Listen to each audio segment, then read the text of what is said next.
Hicrin gamzeleri pembeleşince, nameler hoş sedaya dönüşür Badı hazan mevsimlerinde. Kör kandilimin fitili yanık, yağı yok, yolum karanlık.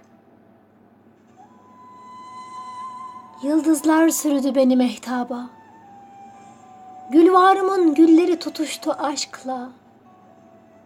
Bir tevafuk olsa da desem merhaba.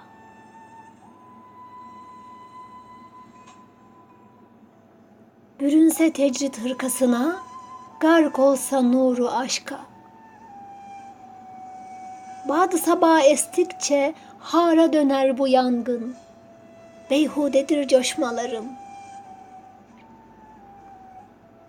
Mavi bir gece, elemli, nemli gözlerle, fermanımı yazdım ellerimle. Kıblegahım olsan, dursam duaya, açıp ellerimi arş-ı alaya.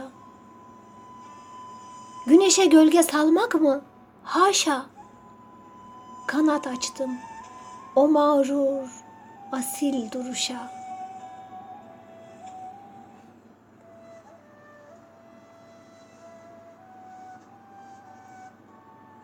Şiir ve yorum Hatice Türkmen Yurtseven.